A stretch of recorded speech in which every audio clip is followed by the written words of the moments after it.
No início de minha conversão, eu lembro ter ouvido diversas vezes em evangelizações a seguinte frase: a religião não salva. E, de fato, isso é verdade. Mas para expressar bem o que isso significa, nós podemos usar uma expressão mais forte ainda. Nós podemos dizer: cristianismo não salva, Cristo salva. Para fazer uma distinção que existe, assim como nos dias do Senhor Jesus, nós podemos dizer que a esperança ou a fé, as promessas de Deus que conduziam a Cristo, o Messias, de fato salvavam o judeu, mas o judaísmo não. E nós estamos vendo nos evangelhos essa distinção feita pelo próprio Deus.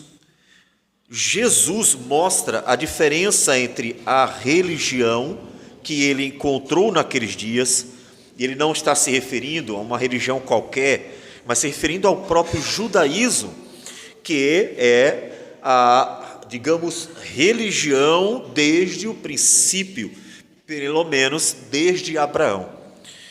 A diferença entre esse judaísmo e, de fato, a salvação em Deus, ou como diz o profeta Jonas, a salvação que pertence ao Senhor. Então, em nossos dias, precisamos fazer essa distinção também porque nós, seres humanos, tendemos a confundir de tal modo que a religião assume o lugar de Cristo e termina por tirar-nos do olhar, do foco àquele que justifica, e nos acomodamos a religião, que nos conforta dentro dela, que nos põe dentro de uma zona de aparente segurança por causa daquilo que ela se autodenomina, a religião que salva. Então, há uma distinção muito grande entre a Cristo e a sua obra e a religião em si. E para que ela se torne mais próxima de Cristo e menos, e não substitua e evite a substituição, ela precisa realmente estar totalmente centrada em Cristo Jesus. E nós vamos voltar os nossos olhos para mais um texto em que Jesus vai nos mostrar essa distinção por meio de alguns acontecimentos relacionados ao sábado. Então, vamos para o texto de Mateus 12, e eu vou fazer a leitura dos primeiros 8 versículos, que diz assim: Por aquele tempo, em dia de sábado, passou Jesus pelas searas. Ora, estando os seus discípulos com fome, entraram a colher espigas e a comer. Os fariseus, porém, vendo isso, disseram-lhe: Eis que os teus discípulos fazem o que não é lícito fazer em dia de sábado. Mas Jesus lhes disse: Não lestes o que fez Davi quando ele e os seus companheiros tiveram fome? Como entrou na casa de Deus e comeram os pães da proposição, os quais não lhes era lícito comer, nem a ele, nem aos que com ele estavam, mas exclusivamente aos sacerdotes? Ou não lestes na lei que aos sábados os sacerdotes no templo violam o sábado e ficam sem culpa? Pois eu vos digo, aqui está quem é maior que o templo. Mas, se vós soubesseis o que significa misericórdia quero e não holocaustos, não teríeis condenado inocentes, porque o Filho do Homem é Senhor do sábado. Senhor Deus amado, Nós estamos aqui para te adorar e fazemos isso quando ouvimos atentamente a tua voz ecoando pela palavra. E certo de que é a tua palavra que queremos ouvir, é que nós, Senhor Deus, nos rendemos e pedimos que fale, Senhor, nosso coração, de forma que o Espírito Santo aplique ao nosso viver a tua palavra e sejamos consolados, exortados, fortalecidos, edificados. Que o Senhor assim nos abençoe, abençoe a tua igreja, é o que nós te pedimos. Fala conosco, em nome do Senhor Jesus. Amém, Senhor. Amém. Pois bem, seguindo então o texto, capítulo 12, Jesus, num dia de sábado, dá seguimento às suas obras. Todo o capítulo 12 vai girar em torno do sábado, todo ele.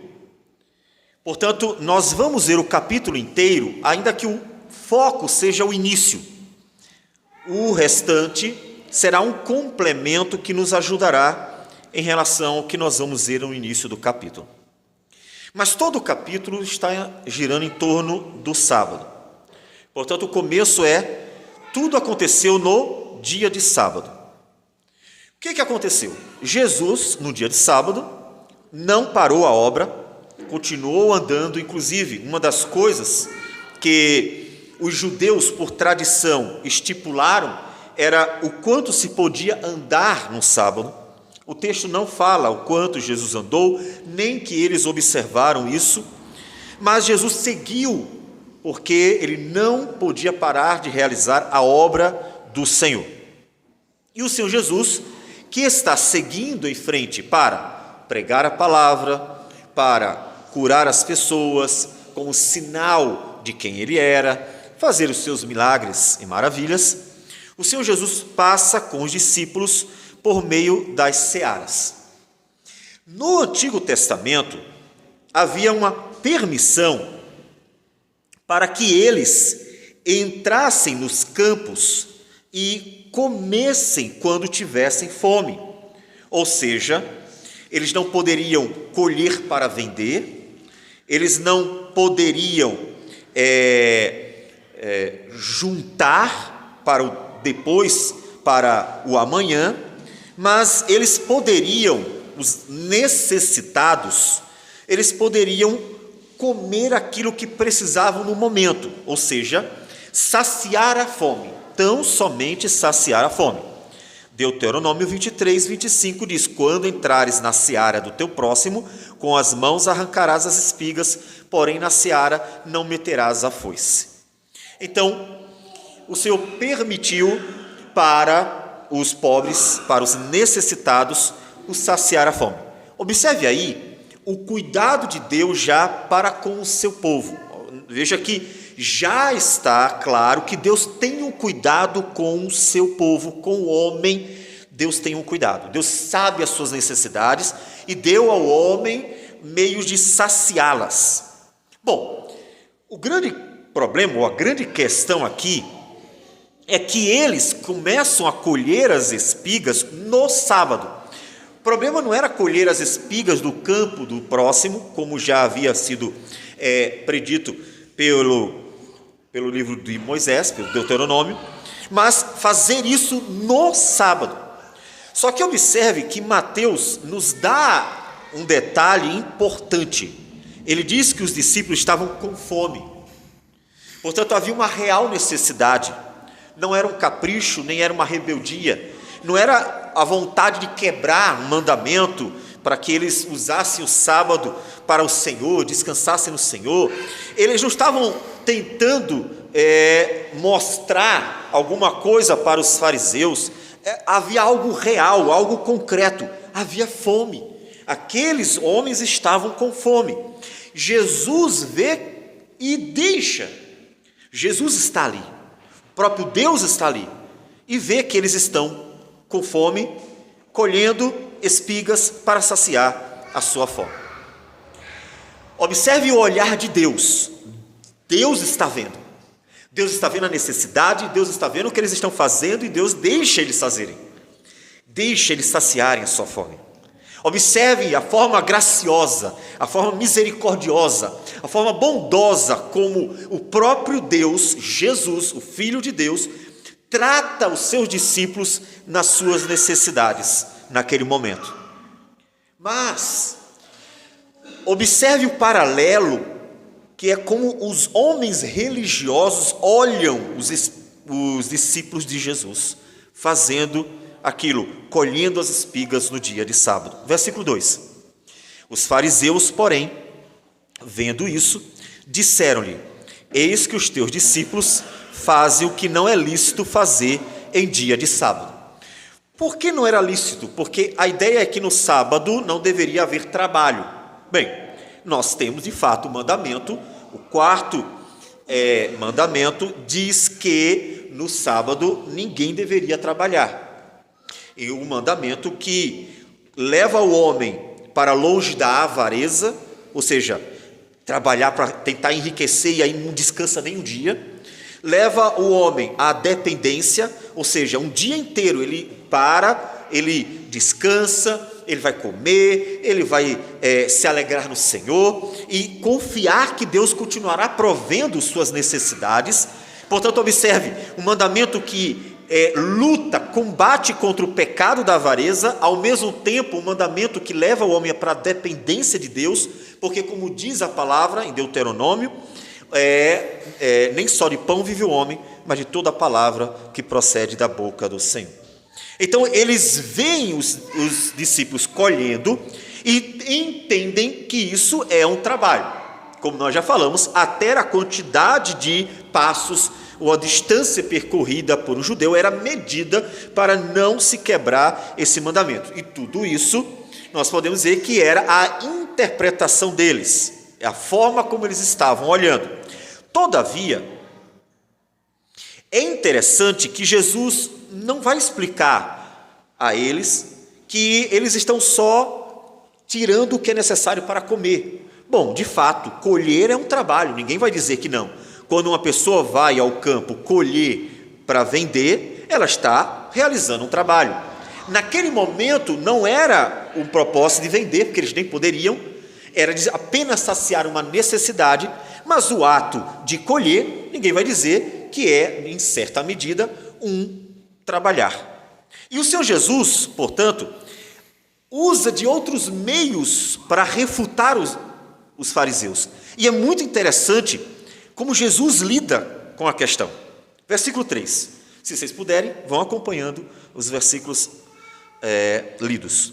Mas Jesus lhes disse: não lestes o que fez Davi quando ele e os seus companheiros tiveram fome, como entrou na casa de Deus e comeram os pães da proposição, os quais não lhes era lícito comer, nem a ele, nem aos que com ele estavam, mas exclusivamente aos sacerdotes?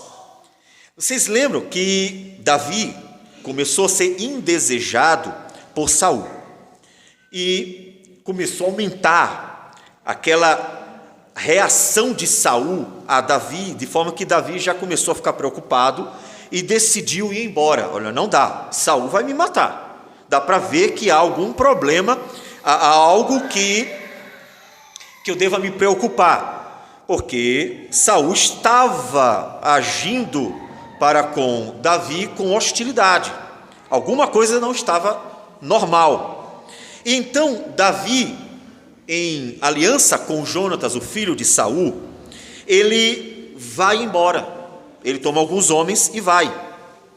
E diz 1 Samuel 21, que então veio Davi a Nobe, ao sacerdote Aimeleque, e então ele disse a Aimeleque: agora que tens à mão, dá-me 5 pães ou o que achar. Ele pede ao sacerdote se há alguma comida, ele está fugindo, ele está indo embora. E o sacerdote, então, se preocupa com o fato de ele não ter pão comum, apenas os pães consagrados ao Senhor, o pão da proposição. Os homens estavam limpos diante das práticas rituais necessárias, eles estavam limpos, e o sacerdote dá o pão. Jesus cita esse evento, porque a verdade é que Davi e os seus homens, mesmo que estivessem limpos, como é dito por Davi diante do sacerdote, a ordenança, o mandamento é que os pães da proposição não poderiam ser comidos senão pelo sacerdote. Ou seja, havia uma lei. E o que é interessante é que Jesus, para responder aos fariseus, ele usa um texto da Escritura que mostra as misericórdias de Deus para com os seus filhos. Jesus não está querendo justificar um erro com outro erro, mas quer mostrar a eles o tamanho da misericórdia de Deus, só que já revelada. Observe que Jesus não cita um exemplo atual. Mas aconteceu isso esses dias. Mas aconteceu aquilo. Ele usa a própria Bíblia, sempre. A autoridade é a própria Escritura. Então observe que o diálogo de Jesus com os fariseus gira em torno da palavra de Deus. E a palavra de Deus tem uma narrativa que mostra como Deus tratou com misericórdia Davi e os seus companheiros que estavam fugindo, porque eles tinham fome, e Deus não castigou Davi e seus amigos quando comeram dos pães da proposição, que não poderiam ter comido, porque era proibido, apenas o sacerdote poderia comer. Jesus então lembra como Deus tratou com misericórdia. Observe que na própria narrativa nós já vamos encontrar a misericórdia como o centro da questão. Eles estão com fome, tenha misericórdia. Eles estão com necessidade, tenha misericórdia. A misericórdia é o foco das explicações, da resposta do Senhor Jesus. Mas ele continua e dá outra explicação, outra resposta. Versículo 5. Ou não lestes na lei, é claro que eles tinham lido, é um modo de chamar a atenção deles, que aos sábados os sacerdotes no templo violam o sábado e ficam sem culpa. O que ele está dizendo? O mandamento de guardar o sábado, ele era violado todas as vezes que o sacerdote ia ao templo para preparar o sacrifício, trocar os pães da proposição e fazer todos os rituais. Ou seja, há um mandamento que diz para não trabalhar no sábado, mas há um outro mandamento que diz que os sacerdotes diariamente deveriam oferecer sacrifícios, trocar os pães da proposição, preparar todo o santo lugar, tem todo um procedimento que deveria ser praticado, inclusive no sábado. E Jesus cita isso: olha, os sacerdotes violam o sábado todas as vezes que cumprem com seus deveres sacerdotais. E vocês não leram isso? Ou seja, eles quebram um outro mandamento para poder obedecer um mandamento que também foi dado, o mandamento de cumprir com os ritos diários do ofício sacerdotal. E aí Jesus diz assim: por isso eu vos digo, aqui está quem é maior que o templo. Se estar dentro do templo, cumprindo com o ofício sacerdotal, tornava o sacerdote livre de ter que guardar o sábado para não fazer nada, Jesus diz: aqui está quem é maior que o templo. Ou seja, a presença dele era suficiente para justificar ou autorizar que os discípulos comessem, porque Jesus, que é maior que o templo, não disse nada. Não brigou com eles, não os proibiu de comer, deixou eles comerem. Para Mateus, o importante é a pessoa de Cristo. Portanto, todo o diálogo vai girar em torno da autoridade de Cristo. O próprio Deus está aqui e deixou eles comerem. Então, não precisa estar criticando os discípulos. Aqui está quem tem maior autoridade. E em todo o texto, em Mateus 12, Jesus é o centro, é a autoridade e tudo se justifica por quem Ele é. Ele é o próprio Filho de Deus. Ele é o Messias. Ele tem autoridade. Mas em Marcos aparece uma frase que não está em Mateus, que Mateus omitiu. Por quê? Porque ele quis colocar o foco em Cristo. Mateus, no entanto, diz algo que vou citar porque é, de fato, válido para refletirmos na reflexão sobre o valor, a relação do homem com o sábado, pensando naqueles dias, é claro. Versículo 27 do capítulo 2 de Marcos diz assim: e acrescentou: o sábado foi estabelecido por causa do homem, e não o homem por causa do sábado. O argumento de Jesus, que foi omitido por Mateus, gente, Deus fez o sábado para ser uma bênção para o homem, livrando-o da avareza e conduzindo-o à presença de Deus, à confiança, à dependência, ao deleite do descanso em Deus. Portanto, o sábado é uma bênção para o homem e não um instrumento de escravização. Ele não tem o propósito de escravizar o homem, de forma que ele, tendo uma necessidade, ele não possa saciar a necessidade legítima, porque ele é escravo de uma lei, que seria não trabalhar no sábado. Observe que Jesus, ele coloca em ordem de valores o homem acima da lei do sábado, claro, a lei do sábado, ou seja, o homem é mais importante.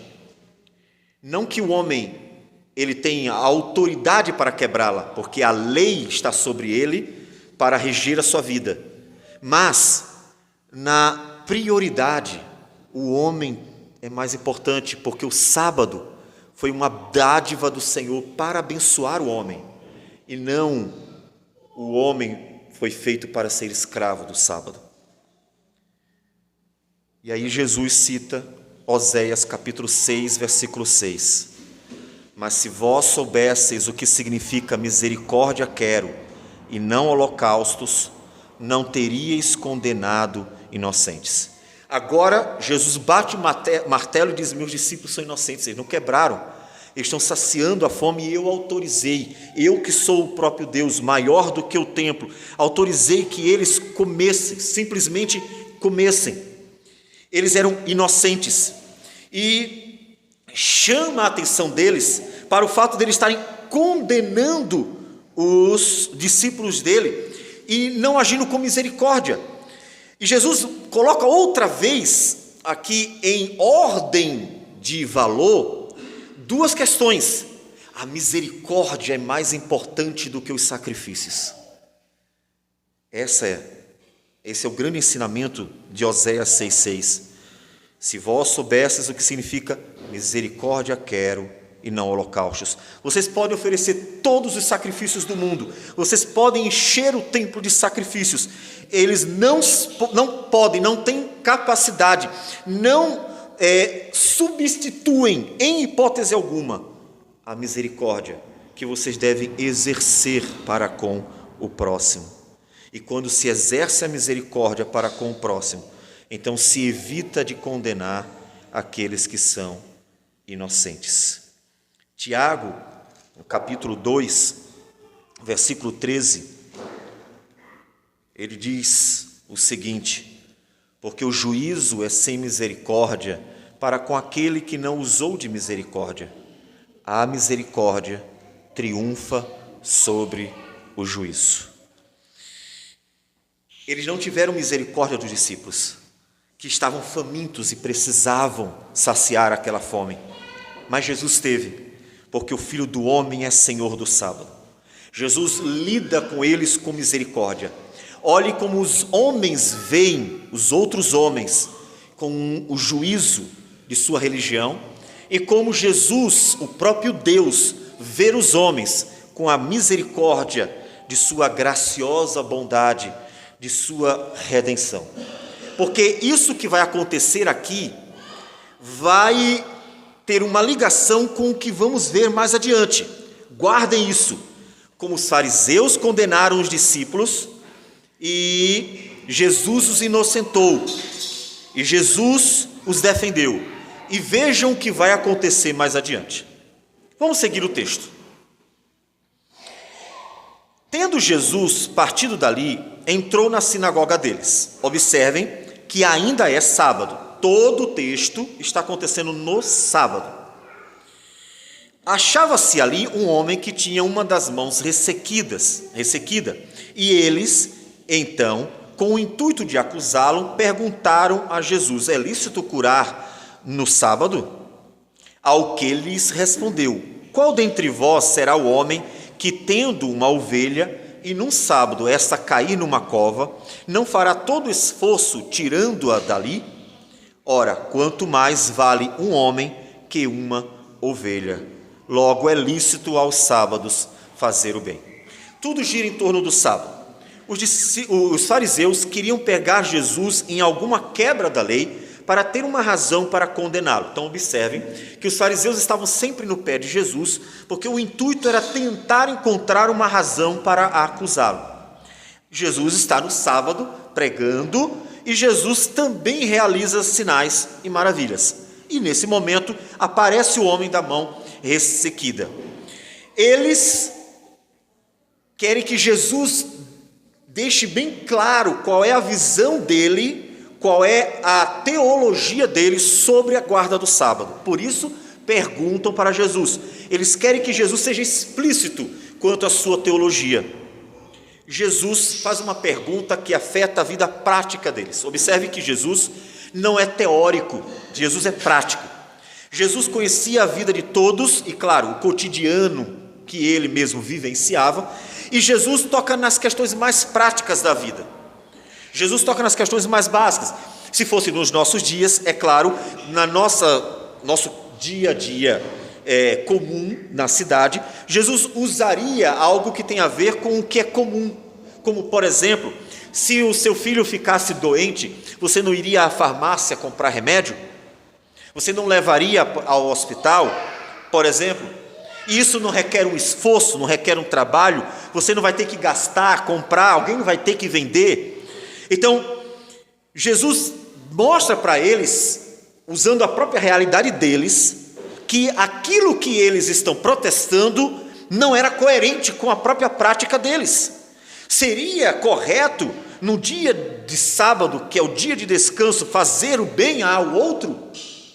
O propósito do sábado não era impedir que o homem vivesse ou fizesse o bem. O propósito do sábado era dar ao homem uma consciência contra a avareza, livrando da ganância da avareza, do desejo de ter e ter e ter e ter, de colocar o coração sobre o dinheiro, ou como diz a Escritura, o amor ao dinheiro é a raiz de todos os males, e ao mesmo tempo fazer do homem um homem que se alegre em Deus, que confie em Deus, que coloque sua vida no Senhor e que descanse de tal modo que um dia ele possa simplesmente parar para se regozijar na presença do Senhor. Portanto, o sábado era para ser essa bênção para o homem. Fazer o bem ao outro estava dentro dessa bênção. Então, ele pergunta: quanto mais vale um homem que uma ovelha? Olha o olhar de Deus para nós. E isso fica já uma aplicação paralela que é bem relevante, tendo em vista o modo como a sociedade tem visto os homens e os animais. Jesus diz: quanto mais vale um homem que uma ovelha? A pergunta dele é uma pergunta que tem uma resposta só. É uma pergunta retórica: muito mais. A resposta é óbvia: o homem vale muito mais que uma ovelha. Então observe que Deus, quando olha para a sua criação, ele vê o homem com muito maior valor que um animal. Portanto, é inaceitável que numa sociedade leis sejam mais rigorosas para crimes contra animais, meio ambiente, do que crimes contra o próprio homem. Porque o Deus Criador disse que para ele, o homem que foi feito à imagem dele, vale muito mais do que os animais. Então, logo, a forma como você deve olhar para a criação deve ser exatamente assim: o homem vale mais. Qualquer homem, qualquer ser humano vale mais do que qualquer animal, não importa se está em extinção ou não, porque o homem é a imagem de Deus. Não importa se ele é um ateu, se ele é um criminoso, ele é um ser humano. Então é um valor que diz respeito à essência do ser humano, não um valor relativo ao que ele faz ou deixa de fazer. Esse é o olhar divino. E ele então diz àquele homem com a mão ressequida: estende a mão. Estendeu-a e ela ficou sã como a outra, e ele curou. Logo, ele não estava quebrando o dia do Senhor ao fazer o bem ao próximo. Observe que nesses dois textos nós temos a misericórdia e nós temos já uma indicação clara do que Deus quer para nós, ou quer como Deus quer que nós vejamos o dia de descanso, como um dia, sim, para nós saciarmos nossas necessidades, é claro, não muda em relação aos outros dias isso, e um dia para ser uma bênção, um dia para abençoar. É um dia em que Deus fez para nós, para que nós desfrutemos dele na presença do Senhor. É um dia que é uma bênção, jamais pode ser um dia para escravizar o homem. Jesus abençoa, Jesus é gracioso, misericordioso com seus discípulos e bondoso com aquele homem que precisava ser curado de sua mão ressequida. Mas em todo o tempo, os fariseus estão criticando Jesus e os seus discípulos o tempo inteiro e condenando eles por causa da forma como eles liam ou interpretavam a lei sobre a questão da guarda do sábado. E aí, versículo 15 diz o seguinte: diante disso, veja, os fariseus estão tentando tirar a vida de Jesus. Versículo 14: retirando-se, porém, os fariseus conspiravam contra ele sobre como lhe tirariam a vida. Então agora o momento está tenso, porque Jesus não só deu respostas bíblicas satisfatórias, respostas que calaram os adversários, mas o Senhor Jesus insistiu em continuar realizando a obra que ele veio para fazer, e ele cura mesmo. Ele não teme, não tem medo das autoridades ou dos adversários teológicos que são os fariseus. Mas o momento, ao ficar tenso, diz o versículo 15, que sabendo disso, Jesus afastou-se dali. Então, ele vendo o momento tenso, ele se afasta e vai seguindo agora por outro caminho, longe dos fariseus. Mas por que ele fez isso? O texto diz que a todos ele curou, ele continuou fazendo a obra, mas dizendo para eles: olha, não diga para ninguém. Observe que Jesus não pode parar de fazer a obra, algo que os discípulos até aprenderam, porque lá na frente em Atos, quando o Sinédrio, ele castiga os discípulos e obriga que os discípulos não preguem em nome de Jesus, eles se levantam, o apóstolo Pedro principalmente, e diz: vejam se é justo obedecer vocês ou a Deus. Quem nós deveríamos obedecer? Eles aprendem com Cristo que eles não podem deixar de fazer a obra de Deus por causa da ameaça dos homens, porque eles foram ordenados por Deus a pregar a palavra de Deus. E Jesus continua, ele continua realizando, mas o Senhor Jesus segue mais discretamente. Não saiam divulgando, não saiam divulgando. E Mateus diz que ele fez isso para se cumprir uma profecia de Isaías, que no final do versículo 18 a 21, diz que ele não contenderá, nem gritará, nem alguém ouvirá nas praças a sua voz. Ou seja, não viriam ele fazendo nenhuma confusão em público com os seus adversários. Ele simplesmente continuaria fazendo a obra do Senhor. Ele continuaria realizando a obra do Senhor. Se cumpre então a profecia: não esmagará a cana quebrada, nem apagará a torcida que fumega, até que faça vencedor o juízo. Então o Senhor Jesus só segue fazendo a obra. Ele não condena seus adversários, ele não se preocupa com isso, e nem será necessário. Porque aí, observe que nós estamos com o texto na cabeça o tempo inteiro, guardando ele, porque o texto tem uma sequência proposital, todo ele está bem construído e todo ele está bem costurado. E Jesus não precisa condenar os adversários, não precisa gritar na praça, não precisa se voltar contra eles, porque os adversários vão se condenar sozinhos. E é o que acontece no versículo 22. Então, lhe trouxeram um endemoniado, cego e mudo, e ele o curou, passando mudo a falar e ver. E toda a multidão se admirava e dizia: é este porventura o filho de Davi? Observe, Jesus continuou fazendo a obra, Jesus continuou realizando, e isso já deve ser também aplicado à nossa vida, que nada deve impedir que a obra do Senhor seja feita. Tanto que os mártires, eles morreram porque não deixaram de continuar pregando o Evangelho.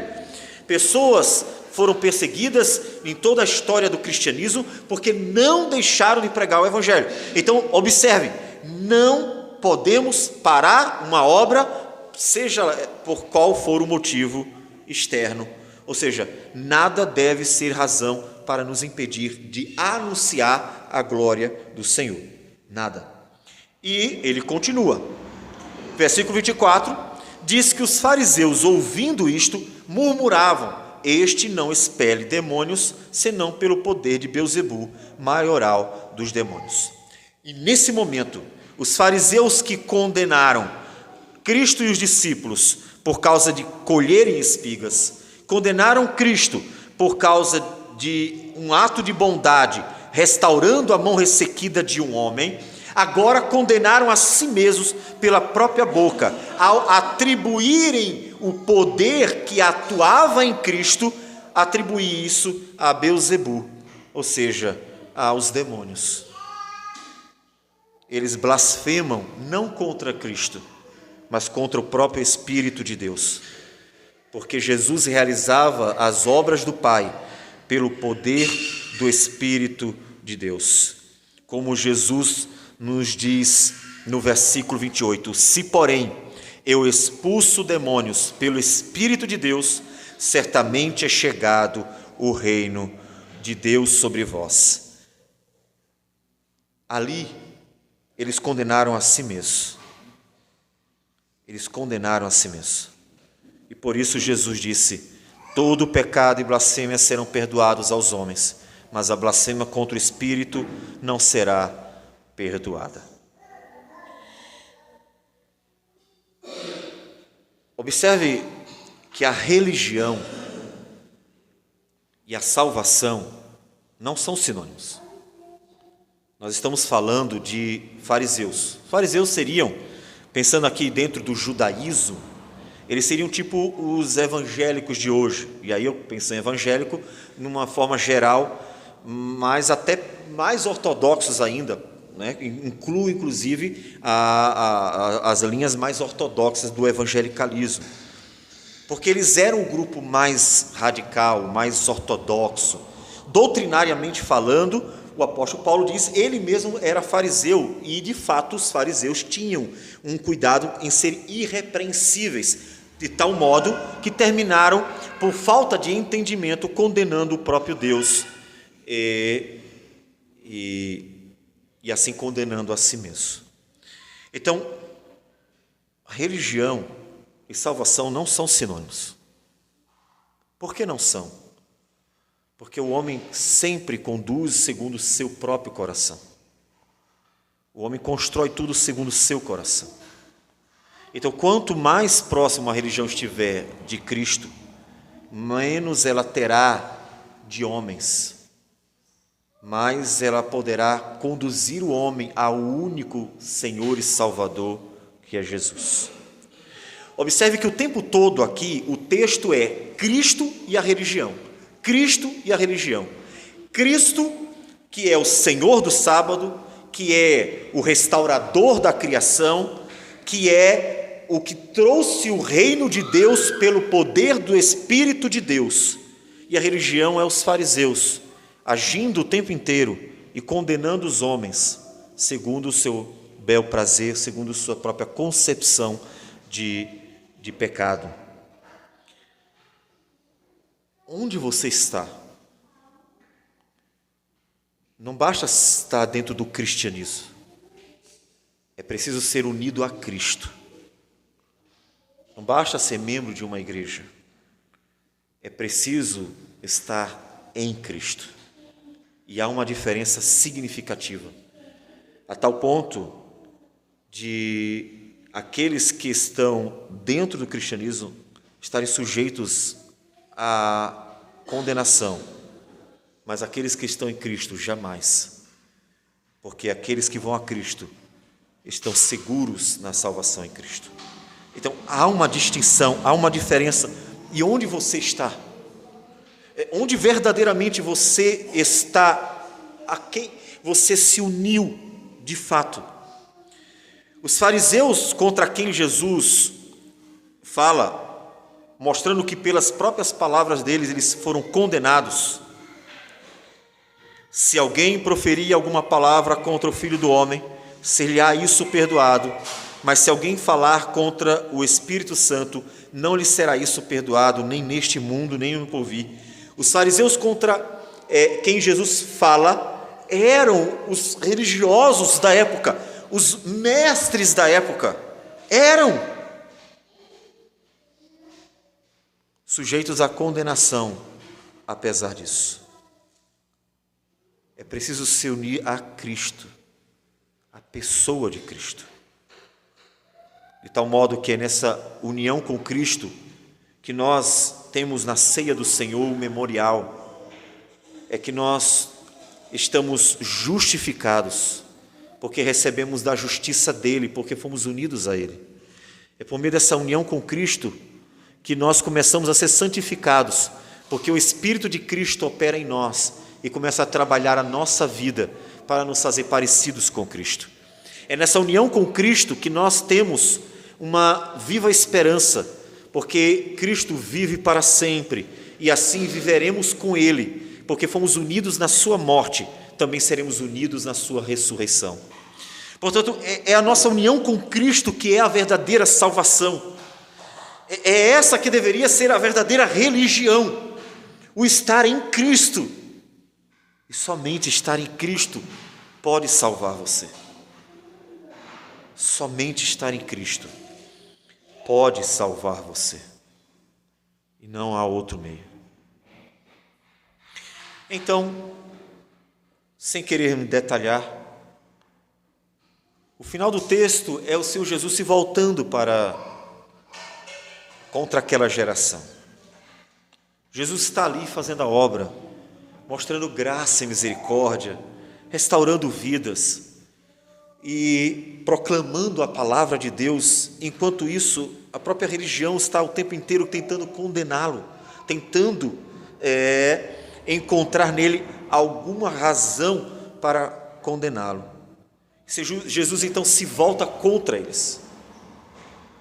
E versículo 33 em diante é Jesus agora falando contra aquela geração. Até aquele momento, aquela geração está falando contra Jesus.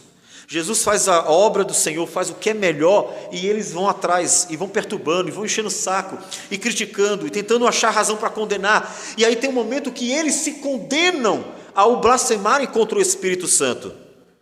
E agora Jesus, então, no momento que eles mesmos se condenaram pelas próprias palavras, Jesus se volta contra eles e mostra qual é o fim deles, por tudo que eles estavam fazendo.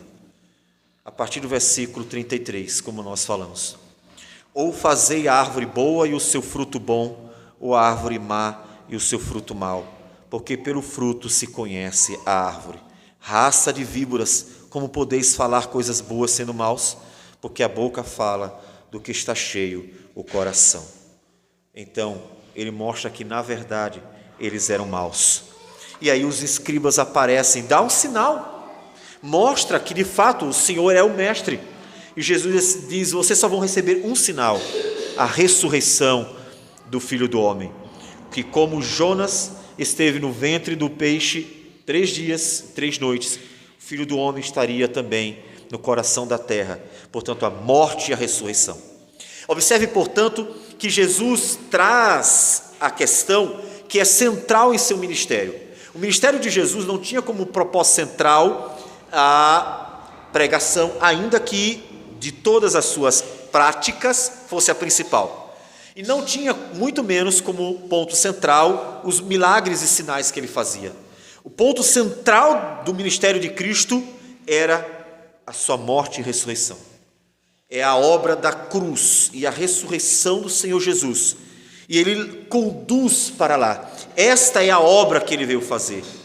E é por meio desta obra que eles mesmos seriam condenados pelo desprezo que eles tiveram contra Cristo, todo o tempo em que Cristo esteve anunciando o que ele veio a fazer e chamando aquela geração ao arrependimento, já que a pregação de Jesus era: arrependei-vos porque é chegado o reino dos céus. Jesus diz: ninivitas se levantarão no juízo contra esta geração e a condenarão, porque se arrependeram com a pregação de Jonas, e eis aqui está quem é maior que Jonas. A rainha do sul se levantará no juízo contra essa geração e a condenará, porque veio dos confins da terra para ouvir a sabedoria de Salomão, e eis aqui está quem é maior do que Salomão. Então observe que Jesus é o centro do texto de Mateus. Ele é maior do que o templo. Ele é o Senhor do sábado. Ele é aquele que cumpre a profecia, vindo pelo poder do Espírito, como diz a profecia de Isaías: eis aqui o meu servo que escolhi, o meu amado, a quem a minha alma se compraz. Farei repousar sobre ele o meu espírito, e ele anunciará juízo aos gentios. Ele é aquele que Deus havia anunciado, portanto ele era maior do que todos, e aquela geração desprezou. Observe, a dureza de coração não era demonstrada apenas na falta de misericórdia para com os discípulos, para com o homem da mão ressequida e para com outras pessoas que Jesus abençoou com as suas palavras e com o seu poder. A dureza de coração se mostra no próprio desprezo, ignorância, incapacidade de ver que ali estava o Filho de Deus. E eles poderiam ver pelos sinais, pelas maravilhas que Jesus realizava. A dureza de coração do homem religioso leva ele à condenação. Ali estava alguém que era maior que todos, e eles desprezaram.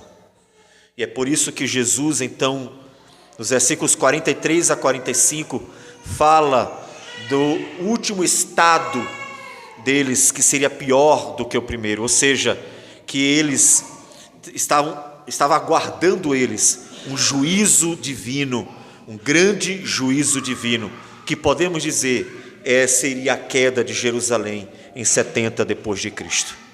Mas então, quem eram aqueles que Jesus veio buscar? Quem é que importava? Todos estavam perdidos, já que em grande ou larga escala as pessoas estavam mantendo o coração tão duro diante da pessoa de Cristo. Não estava tudo perdido. Não estava.